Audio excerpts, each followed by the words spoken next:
third part of our Cayman series, which is going to be on international wealth structuring. We've been delighted to produce this series in partnership with Dart Real Estate.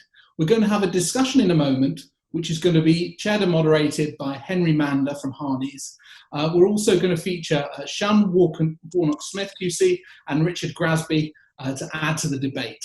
But first of all, we're going to come to speak to Chris Duggan, who's from Dart Real Estate, about the professional community in Cayman and just how he might work with a professional services firm looking to expand operations in Cayman. So, Chris, do you want to just open up by just telling us a little bit about the professional community in Cayman and how you might work with them from Dart Real Estate? Sure, and thank you once again, David, for hosting this webinar. As you said, this is the third in a series of webinars that that Dart Real Estate have been a part of, and obviously want to thank you for hosting them and say hello and welcome to everyone on behalf of Dart Real Estate and thank them for joining us today. Certainly hope that this will continue to be beneficial for all those that are tuning in to learn more about the Cayman Islands, how the Cayman Islands works to attract family offices, ultra high net worth individuals, and now as we go on to today's topic, talking about international wealth structuring and how the Cayman Islands can be beneficial for anyone globally who's looking for a jurisdiction for that. So thank you again, David. And to your point, yeah, so Dart, I mean, over the years, our development strategy has really been strategically focused on creating really first-class infrastructure, not only to attract new family offices or other firms to the jurisdiction, but also, and just as importantly, to support the existing professional services firms that are on the island. So Camana Bay is our flagship development. It's a mixed-use community that we've been developing for the last 11 or so years. We've still got a number of years to go in its development. But really it's designed, or has been designed, continues to be designed, and caters perfectly really to professional services firms on the island and firms that are looking to come to the island. And indeed, we already have a number of accountancy firms, law firms that have made Camana Bay their home, and not only do they do that because obviously it's Class A office space, really top of the line facilities, excellent infrastructure, but also provides opportunities for these firms given the strength of the build and the facilities that are available on site to really enhance and strengthen their business continuity plans. And so from a business continuity and disaster recovery standpoint, Camana Bay really it's second to none on the island in terms of what professional service firms are looking for to add strength to their businesses and to provide confidence to their customers. So it's been part of our strategy for a number of years. It will continue to be, to ensure that the Cayman Islands and certainly what Dart develops will cater to all professional services firms to provide outstanding services to their clients. Brilliant. And you're seeing expansion on the island from the firms who are there. You're seeing new entrants coming in and taking more space. I mean, what's the mood like amongst professionals? Yeah, certainly we have done, and we continue to build new office space, and the space continues to be in pretty high demand. And obviously with the COVID situation, the entire world sort of, there's uncertainty, but I think from speaking to colleagues and to other firms on the island, and indeed firms internationally, I think that the way the Cayman Islands government and the Cayman Islands community and the firms have really handled and adapted to the COVID situation, I think we're actually very well placed to not only continue to expand as we have been, but we may actually see an increase given that the Cayman Islands is now considered a jurisdiction that has handled the COVID situation very well. We're going to come out probably stronger the other side, and as a result, I think Cayman Islands as a jurisdiction will continue to grow as a jurisdiction of choice for these firms. And I think what makes, in addition to the infrastructure, what makes Cayman really one of the top global financial services centers is not only the presence of the big four accountancy firms, some of the top offshore law firms globally, but also, and probably more importantly, the caliber of the financial services professionals that are located here in Cayman. We have some of the most experienced accountants, some of the best offshore lawyers, and advisors from all over the world. And so this experience and also the diversity of professionals that we have on the island really enables us as a jurisdiction to cater to a global audience. And I know my fellow panelists today, again, some of the top professionals in their respective fields. So I'm looking forward to hearing from them and hearing what they have to say about the jurisdiction. A perfect place to hand over to our chairman for today, Henry Mander. Henry, welcome, please. Looking forward to a great discussion. Thank you very much, David. And again, thank you for the opportunity to moderate today. I'll be hopefully adding a few important observations as well as interacting with Sean and Richard as we move through our discussions on Cayman wealth structures and wealth planning in the Cayman Islands. And why it is a jurisdiction of choice. And we will build on a lot of the points that Chris has just alluded to in terms of what there is physically in Cayman in terms of infrastructure, but also the depth and breadth of the professional services, the financial services industry and the professionals that are there.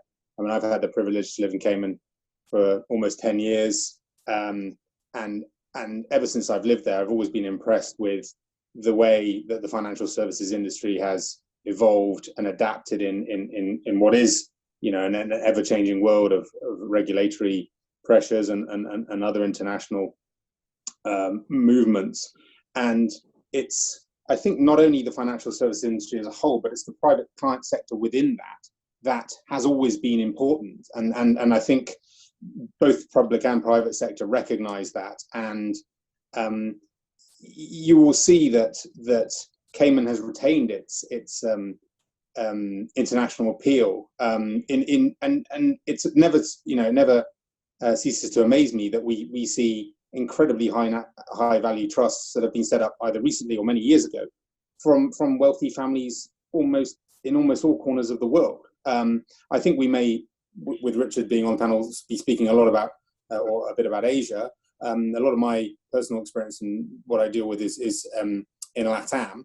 But again, while there are differences, there are a lot of similarities in those jurisdictions. And I think where I want to start talking about sort of why Cayman works in this area so well is we are dealing in a lot of cases, especially in terms of new structures, with first generation wealth coming from families in emerging markets where there's been a very rapid growth in knowledge amongst their local advisors about what's available. And maybe 10, 20 years ago, all it really was an offshore company, and that was it. Whereas now, the understanding of what's available, the appeal of Cayman, but also the way Cayman has structures that allow very appropriate use of what we call reserve power trusts. And I think when they were first introduced, and I'll just talk about this very briefly to set the scene, is when the legislation came in almost 25 years ago, I think in the late 90s, it was to appeal to civil law clients unfamiliar with trusts. And its obvious appeal was that a settlor was able to reserve certain powers away from the trustee. And so, could take more comfort from a trust structure, which ultimately they and their advisors weren't familiar with within their domestic law. But I think now, and the way the reserve powers have evolved, is it's not so much now about a settlor trying to keep control for control's sake, and because they don't understand the trust, they don't fully trust the trustee. It's actually now more about appropriate allocation of duties within a structure. And that's very modern thinking, because it's not always appropriate for a trustee to be responsible for running a road haulage business in Brazil. They don't know anything about it. So to be having an appropriate structure where there still is asset protection, effective succession planning, but appropriate allocation of responsibilities between a fiduciary professional company in Cayman, but also people on the ground who actually they are stakeholders and office holders within the structure. I think it's a very clever way of dealing with things, and it's beautiful to see how the reserve powers legislation has evolved in that way. And I'm speaking from experience, especially within the Brazilian market. We've worked on a lot of very sophisticated reserve power structures where they are bespoke, they are customized, they are tailored to very, very high net worth families and family offices, where they are, we're still talking about first generation wealth operating businesses. And actually,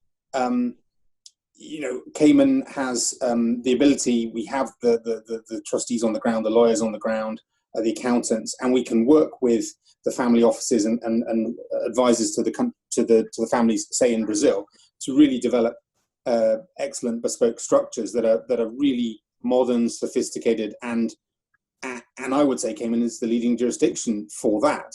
So on that note, I would ask Richard, would that analysis, that those sort of observations, be equally apparent in Asia, on the Hong Kong market, the PRC market?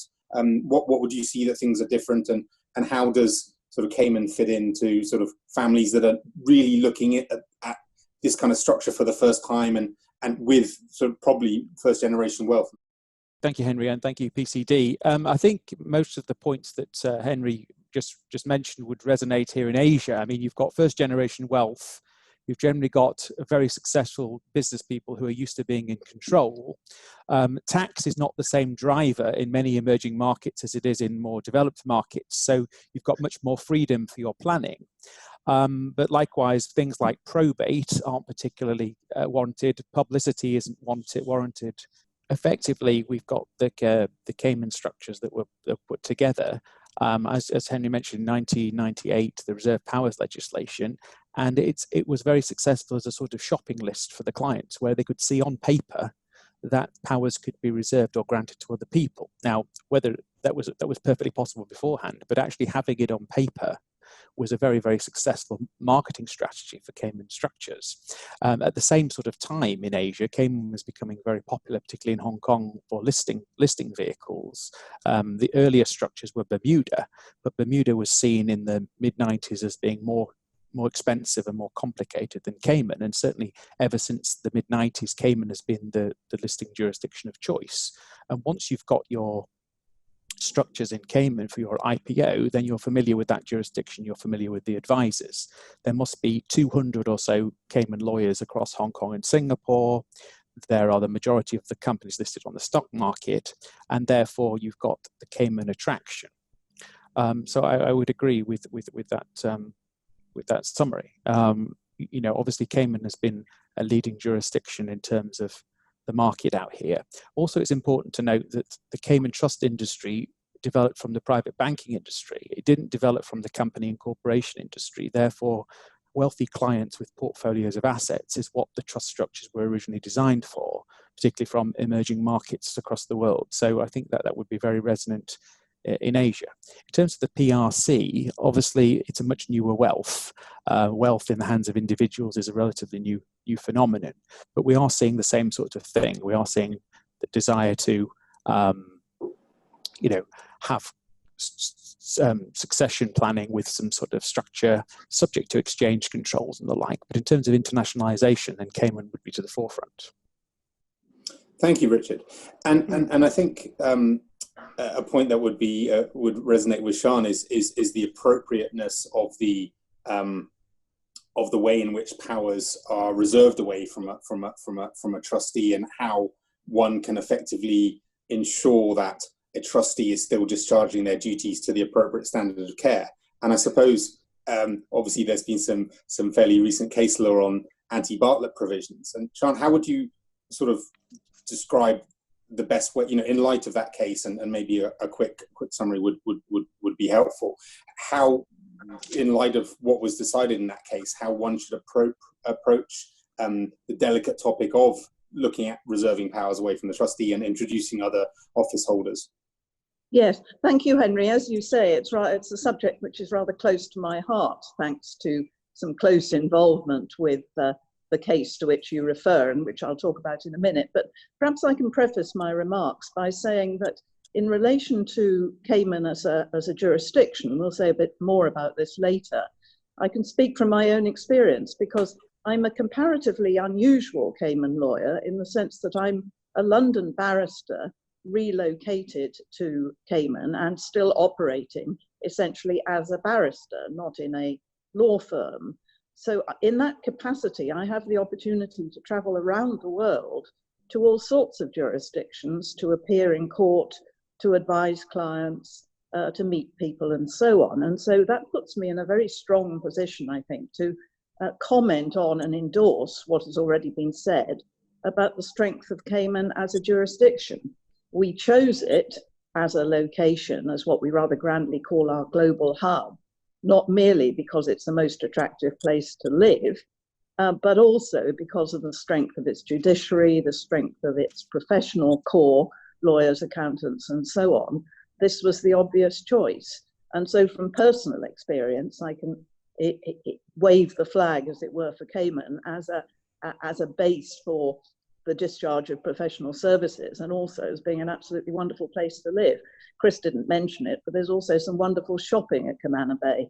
So there's something for everybody in that way. But returning to reserved powers and anti-Bartlett provisions and so on, as Richard said, it came as a very welcome development when the Cayman Trusts Law listed the sort of powers that could safely be reserved to a settlor or granted to a protector or another without invalidating the trust. That's the effect, really, of the listing of those powers in the Cayman Trust Law.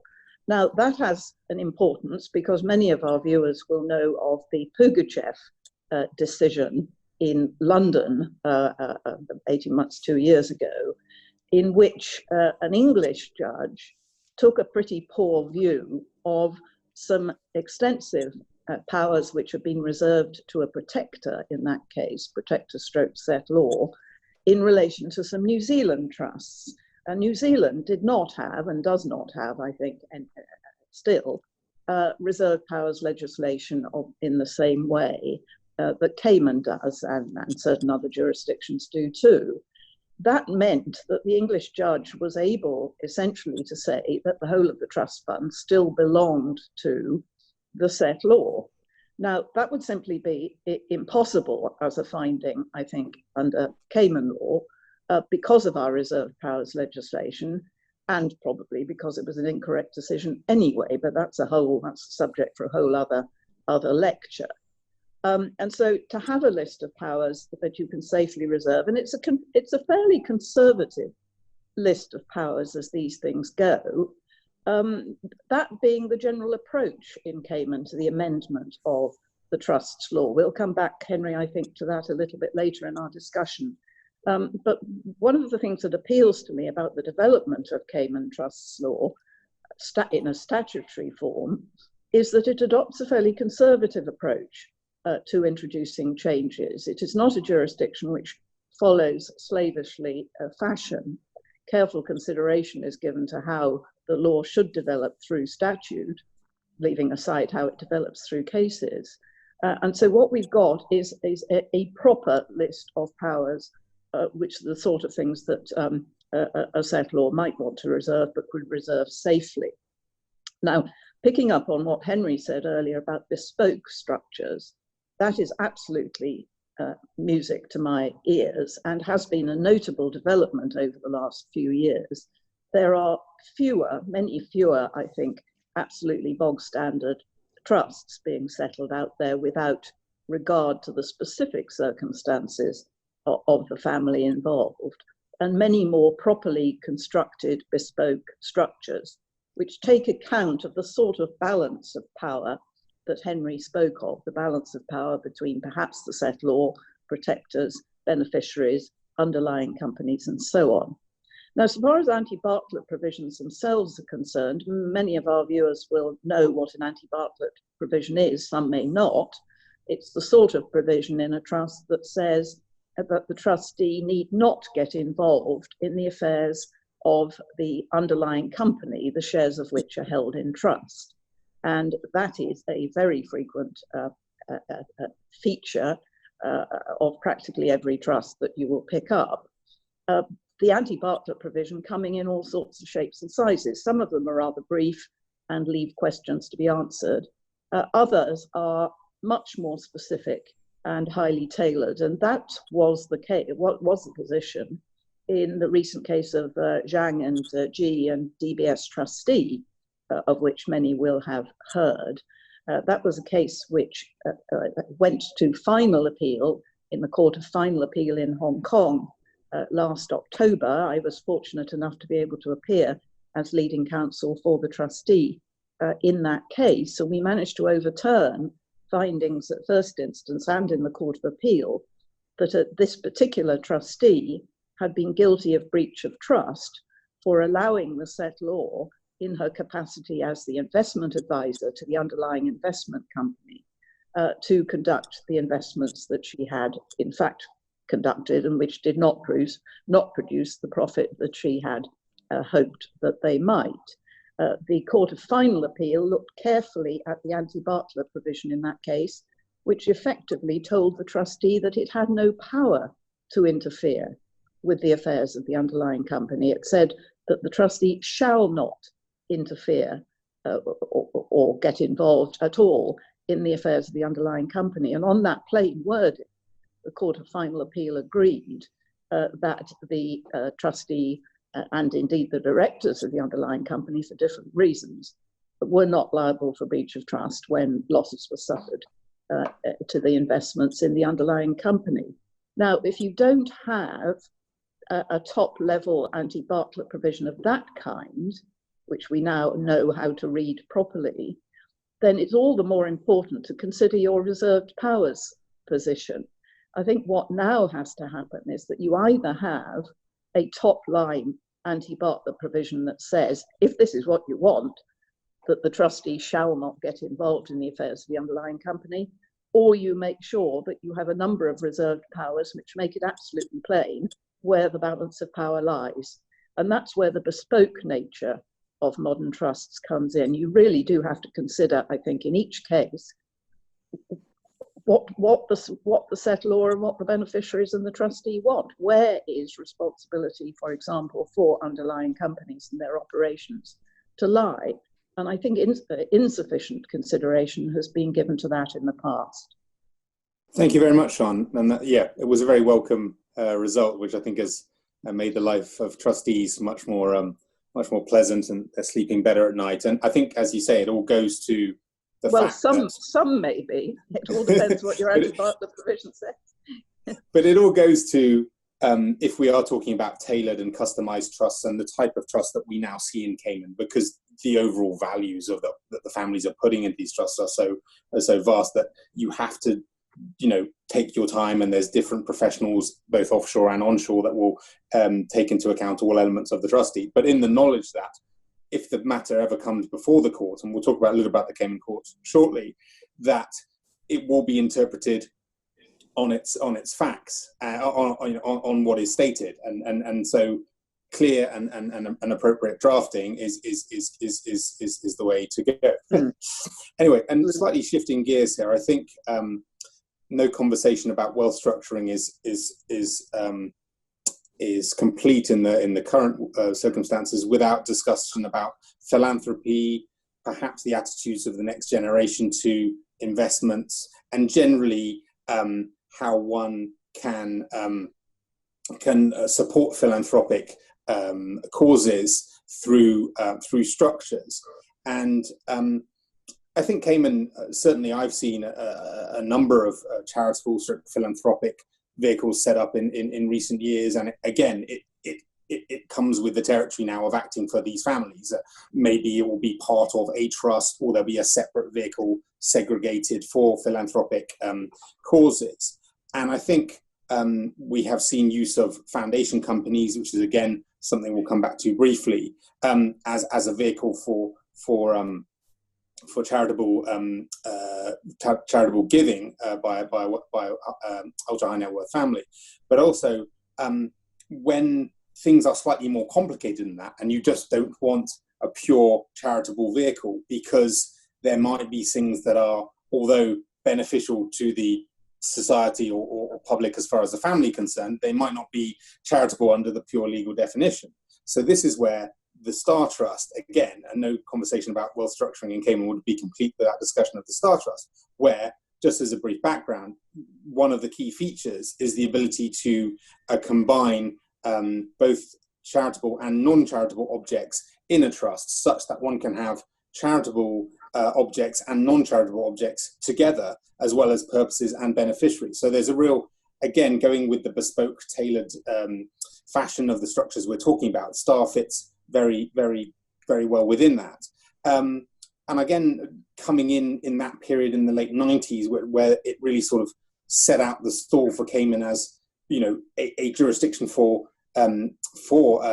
advanced and complex trusts in this century. So what I would like to do is, Richard, again, if you could maybe talk about the appeal of STAR trusts in Hong Kong and in Asia. Obviously, there is a close link with the IPOs that you've mentioned, and I just wanted to understand how you see that market bringing the wealth in Asia and the wealth planners closer to Cayman in terms of structures. Yeah, I think there should be more use of STAR trusts. I think part of the problem is some of the wealth planners, it's quite more difficult to sell and you can't compare it to anything else. But certainly the key ingredients are there. You can have a perpetual trust because the perpetuities law doesn't apply. Well, that's very important for certain families. They want structures to go on for a long time, if not forever. And also the information rights to beneficiaries is very important, and actually other attempts to limit those rights aren't as sound as the STAR law, where it's pretty clear that only the enforcer or anyone else you choose has information rights, and if the enforcer is not your children, then your children don't have any rights. Quite how the onshore divorce courts would get their hands around that, we've only seen a little glimpse of that, but certainly information right restrictions, perpetuity, the STAR trust is the vehicle to choose. And actually the enforcement is more clear than other jurisdictions in how a STAR trust is enforced, because it's only the enforcer. In terms of philanthropy, I think I agree with you. I mean, if you're talking about high net worth clients where there's no tax deduction requirement or anything like that, and you want a private foundation, then there's no sort of Attorney General enforcing your charitable trust or anything like that. It's your own affair. And since a few years ago, you can actually even have a PTC as the trustee. So you can actually keep it all, very personal, which is exactly what many families want. Thank you. Yes, indeed, Richard. And Sian, from your perspective, how have you seen sort of STAR over the years? And obviously, when you were operating from London more so, and then since you've moved to Cayman, you've obviously seen it develop. And I think it's the sort of longevity of the structure that can give clients comfort. But do you have any sort of general observations on how they've come to be used, and where the real strength of that type of trust lies? Yes, I've never really understood the point about longevity personally, but that's a purely personal approach. I've never understood why people want those structures to last forever, but people do. I was told once that by a friend who lived in a jurisdiction with hyperinflation, that when you're used to things changing on a daily basis, the thought of being able to have an endless structure that can last 1,000 years and be more dynastic than anything you could think of is so appealing and such a Anglo-Saxon thing that it's wonderful, and people will go to a jurisdiction alone for that type of structure. That kind of security. Yes, no, that's very interesting. The only problem is, my problem with longevity, this is not connected with STAR trusts particularly, but is that the longer a structure goes on, the more chance there is of problems arising. I say that as a litigator and wearing my litigator's hat. I think, one sees that once one goes through the generations, assuming this is not a philanthropic structure, but has actual beneficiaries attached to it, the more chance there is of challenge. But that's the subject of a whole other discussion. But to your point, to your question about the development of STAR trusts, I remember when they first emerged, the debate was first of all there was some debate about whether they were actually real trusts at all. You'll remember that Paul Matthews, I think, particularly raised the question of whether, given that beneficiaries couldn't enforce anything, that rendered them ineffective as trust. We got over that. I think that's no longer an issue because, as Richard has explained, the enforcement rights are in the hands of someone else, and that means that the core the core ability to get hold of information and, if necessary, to take steps to ensure that the trustees are on track, are in hands, albeit not those of the beneficiaries. But there was that debate at the begin with. Then there was a debate about how you framed the purposes. And there was a debate about whether, if you said that the purpose of the trust was to hold the shares in X Company Limited, whether that was actually a purpose or was merely a function discharged by trustees.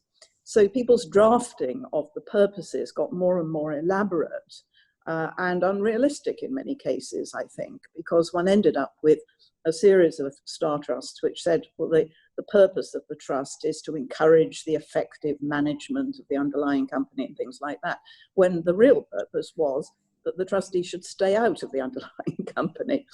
But I think we got past that too, with some clever drafting. And now what we're seeing, again, back to this bespoke point, we are seeing very carefully drafted star trusts tailored for the particular individual set of circumstances with realistic purposes and a clever balance of the rights of, or the interests of, purposes, charitable, non-charitable, individual beneficiaries and so on, coupled with a careful balance of powers within the trust structure, including those of protectors and so on. So they've become infinitely more sophisticated as the years have gone on, I think.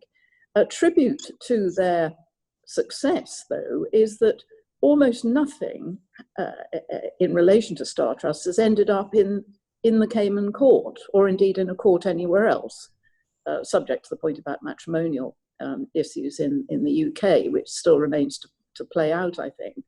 But I can think of only 2 cases involving a star trust structure in which I've been involved in Cayman, and they were both to do with how the trustee should be exercising its powers in a particular circumstance. It was nothing to do with the integrity of the structure, which was never questioned.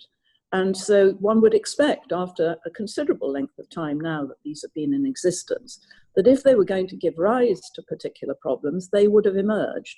And those problems haven't, in my experience, emerged. Yes, thank you, Sian. And I think, as you say, when there's star trusts, again, along this line of very customized, tailored trusts, but when you combine the star trust with appropriate reservation of powers, you really can develop a very sophisticated, bespoke structure that can be used for families all over the world. And so what's interesting is we've covered 2 pieces of legislation which Cayman introduced over 20 years ago, but in the way that the whole international private wealth industry has gone, they've become, and they've really developed, they've become more sophisticated. They've actually probably, become such valuable tools, more than the draftsman of the legislation in the 90s would have imagined. And that very much just goes to sort of how Cayman, as you alluded to earlier, is so careful and considered about when it brings in new legislation that affects this, trusts and anything to do with private wealth. And I would just sort of, from the perspective of having sat on the legislative subcommittee of the STEP Council in Cayman for a good 6 years now, and we discuss all the time what other jurisdictions are doing and what's flavor of the month and what should be happening. And we have a great relationship with the public sector and the relevant authorities that can introduce legislation, and they will do it when we ask. But the whole industry, the private wealth industry, is very conservative. You don't want to be attracting a business that is looking for these particular, very complicated and unduly complicated structures. And I think the foundation company is very much a testament to that. If you look around many common law jurisdictions that have really just bolted on a civil law vehicle to their domestic legislation and we chose to do that very differently. The Cayman Foundation is based on Cayman company law, the 40 years of case law that goes with Cayman companies, and with a few features of the trust. So it does appeal to civil law clients in civil law jurisdictions, yet it is still ultimately a common law structure. And I think the point about this, which will lead on to our discussion about the Cayman courts, is that we can say that the Cayman court is incredibly strong because it's been dealing with trusts for 40, 50 years. It's in the DNA. The judges, they breathe trust law because it's so regularly in front of them. Yet, had we just introduced a civil law product or vehicle that was not known and was just a bolt on to our common law, then, how could we have said with any confidence that the judges, would be familiar with it? But that's not the case. And that's always what Cayman has sought to avoid. Mm. And so I think on that subject, we'll just move on to talk about the Cayman court quickly. And I'll raise a question to Sian. Obviously, one of the key features of a leading trust jurisdiction that international high net worth clients, family offices, and their advisors are looking for is the strength of the bench. And Sian, your observations being in front of the Cayman courts very regularly, you obviously are in a number of other courts on your world tours. And how would you, describe the Cayman court, how it operates, and how well it can deal with trust issues when it comes before the court? Yes, thank you, Henry. As I said earlier, as you've just referenced, of course, my various trips around the world to a variety of different courts gives me a pretty good perspective on what's good about the Cayman court. And every time I return to Cayman, I think, my goodness, thank goodness for the Cayman court, because it is, for the reasons you've identified, one of the most reliable trust jurisdictions in the world. I mean, I would say the most reliable trust jurisdiction in the world, given its long-running experience. The particular judges whom we have, we're extremely lucky in our Chief Justice. And of course, recently we've inherited the former Chief Justice of Bermuda, who's sitting as a judge in Cayman, and a number of the other judges have very good understanding and solid experience of the various issues that come before them in the trust field. I think we're extraordinarily lucky. That is assisted and would have to be assisted by the very large numbers of experienced trust professionals amongst the lawyers that we have in Cayman. We have representatives of all the big offshore law firms here in Cayman, which means that we're very easily able to accommodate multi-handed litigation. And that, I think, is absolutely vital, because in some jurisdictions you rapidly run out of firms who can act for different parties. And that is very seldom the case in Cayman. And given that much of our litigation is multi-handed, you've got settlor, you've got protectors, you've got various camps of beneficiaries, all to be separately represented. And we're just very fortunate in having loads of people who can do that with very considerable expertise and assist the court in that way. We also find the court very accessible and approachable. A practical example, just recently in this COVID lockdown period, I was acting for a local trustee which had been asked to make a distribution of the entirety of the trust fund to one particular beneficiary before she was making a move to another jurisdiction. And it was time critical because of tax considerations in that other jurisdiction. We needed to move extremely quickly. All the lawyers and the bankers moved extremely quickly and cooperatively, even though there was a certain amount of aggro, if I can put it that way, between some of the parties, but everybody acted cooperatively. We lodged an application for a blessing by the Cayman court of the trustee's decision to make that distribution. And I think it was something like a week later, we got a date. We were given a date for a hearing immediately. And the judge, at our invitation, decided that he was able to deal with the application on the papers without even a virtual hearing. It would have had to have been a virtual hearing at that stage, although the court is getting back to personal appearances now. And the judge made the order on the papers, in time, and everybody was happy. The distribution was made, and the trustee was protected, and the thing was at an end. So it's an example of how quickly the court can and is prepared to move in appropriate circumstances. We've had a whole clutch of blessing applications recently, trustee blessing applications, it being a truism that types of litigation come like buses in numbers. You get no blessing applications for years, and then you get a whole clutch of them at once.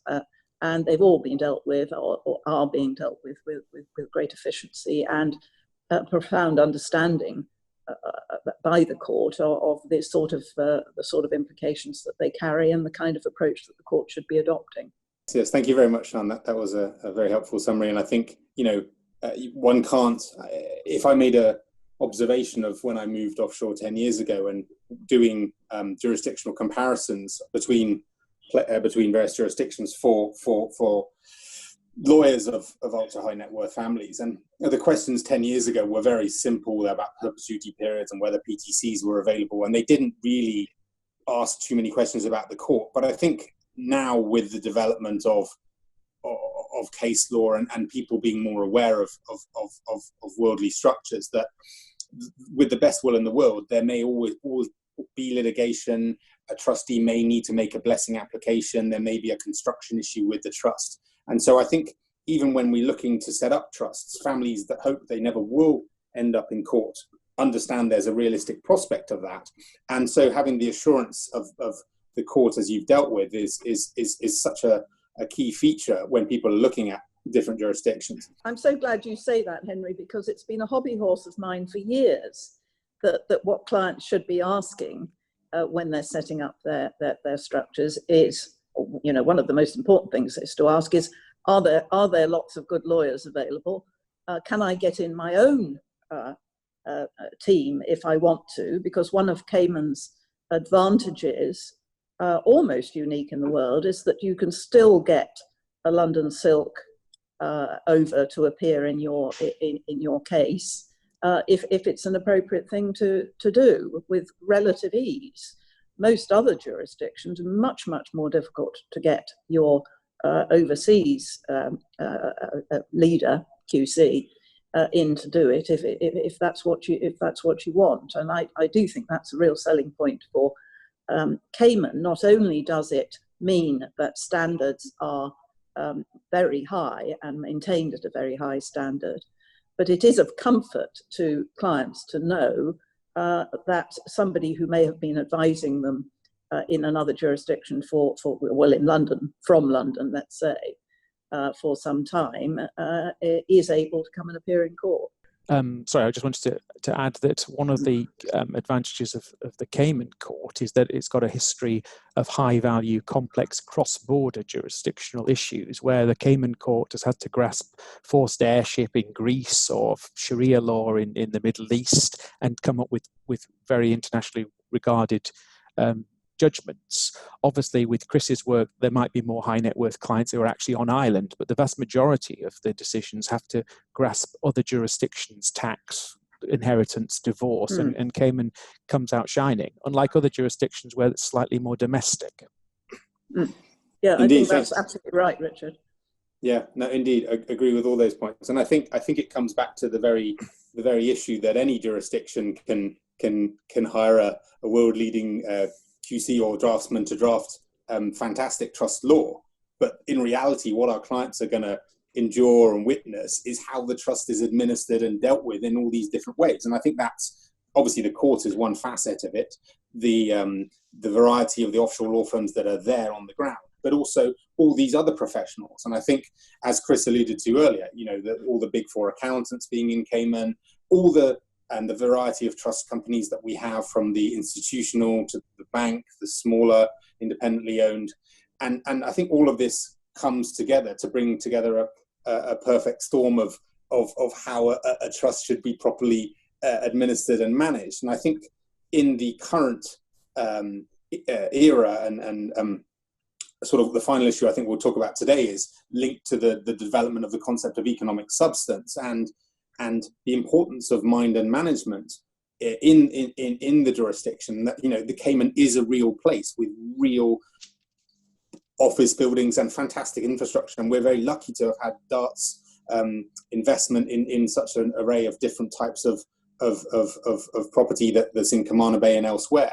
But I think, you know, from the financial services, you know, side of things, it's a real tribute to the jurisdiction that so many people have been attracted to work there, and there is such a multifaceted aspect to the financial services industry, especially in the private wealth space. And I suppose, Richard, the last question I sort of had was, and following on from discussions we've had earlier, sort of on the one hand, I suppose economic substance and, you know, having the minor management in Cayman will be of comfort to advisors and families in the Far East. But also there's the other side of Cayman, is that Cayman law is used for trusts which have no connection whatsoever with Cayman. And it's really sort of renting the court and the rule of law at a no tax cost. So it's these two either ends of the spectrum, but both underline the appeal of Cayman. Yeah, well, I mean, an example is actually to go back to 2008. There'd been quite a lot of pressure for Cayman to introduce sort of cheap and cheerful private trust companies, but hitherto to that you'd have to have a license. You could have a private trust company, but it was fully licensed. And Cayman introduced the registered private trust company, but actually there's quite a lot of formalities that need to be attracted to that. And the way that the world is going, the sort of registered office only structure is pretty much gone. I think that clients in Asia will still struggle to have members of the family, for example, the other side of the world, or to actually have board meetings there. But in terms of the depth of professionals, Cayman scores very, very highly in that regard. I think that Cayman law, we see there are thousands of trusts, and I use that number deliberately, thousands of trusts in Singapore and Hong Kong governed by Cayman law. In fact, when Hong Kong was looking at revamping its trust law in the early 2000s, they came to the conclusion that there was more non-Hong Kong law trusts than there were Hong Kong law trusts administered in Hong Kong. And so Cayman law is now having to be looked at by other courts. And it'd be very interesting to see how that plays out. But it's not an accident that Cayman law has been chosen. I mean, some of the leading trust companies are themselves insisting on it, even if their trustee is no longer in Cayman. Yeah, that's a very interesting side of things. And Sean, maybe just some concluding points on sort of the mind and management side of things, and why family offices would be attracted to coming to Cayman in terms of what's on offer for them when they're there. Yeah, I think that's absolutely right. Richard got it right too. I think that it's the family office side of things and the trusteeship side of things that's so important to have in Cayman. You're not going to be able to have lots of family members coming over from Hong Kong necessarily to attend meetings and things like that. But as long as you've got your family office presence, a proper presence in physical surroundings, and you've got your trustee operating effectively from Cayman, then that doesn't present a difficulty, I think. I would say, however, of course, that during normal times, not at the moment, it's comparatively easy to get to Cayman. It may be a long way. It may be a long way from a number of places, but you know, we have very, very good international connections, which will no doubt resume at some point, and I hope resume very soon. So it's not a distance. I think is not perhaps the deterrent that it may initially seem. Well, I think Cayman would score immediately on the infrastructure available for your physical family office and the servicing of that. I think Asian families would tend to be city people. I'm not sure that there'd be a huge demand to actually move to Cayman, but you don't need to move there. You rely on the service providers there and the laws and the regulations. But most of these wealthy families are resident in 3, 4, 5 places anyway. Yes, so of course a lot are resident in Canada, for example, and we have excellent connections with Canada. You know, we are seeing quite a lot of Asian-based people moving to Cayman. Chris will know more about that than I, but you know, that's certainly not proved a deterrent. the city nature of it. I mean, after all, Cayman is a very sophisticated place. You know, it's not there's nothing rough and ready about it. Absolutely. Well, I think that was very helpful in covering the different aspects of Cayman as to why we consider it very reasonably to be the leading jurisdiction for wealth structuring for international clients. And hopefully that's sort of given a flavour to our audience of the appeal and the different aspects of that support our philosophy in being great proponents of the jurisdiction. So David, that's where we probably end the discussion. So thank you very much for the opportunity, and I'd like to thank Sean and Richard for their comments and their input. Thank you. Many thanks, Henry and Sean and Richard, for that great contribution. We'll take some questions in a moment live from our audience. But first of all, a final word from Chris from Dart Real Estate. Is there anything you want to leave our audience with who are looking at expanding services in Cayman? A final note to end on, Chris. I think, no, I just, first of all, thank you again, David, and thank you, Henry, for moderating, and of course to Sean and Richard for their comments, their remarks, and imparting their knowledge. And I think, to be honest, David, I think what they've said speaks for itself. I think it's what they've said really shows the strength of the jurisdiction. Couple all those remarks today with the other webinars we've done in terms of actually physically relocating to Cayman. I think it really paints a great picture of the jurisdiction. You know, that we're really open for business, whether you want to move to the Cayman or whether you just want to access wealth structuring through the professionals that work in Cayman. I think we've got something for everyone, and I think these webinars really have proven that. And just want to thank you again for facilitating it. Great. We look forward to some questions now. Thank you.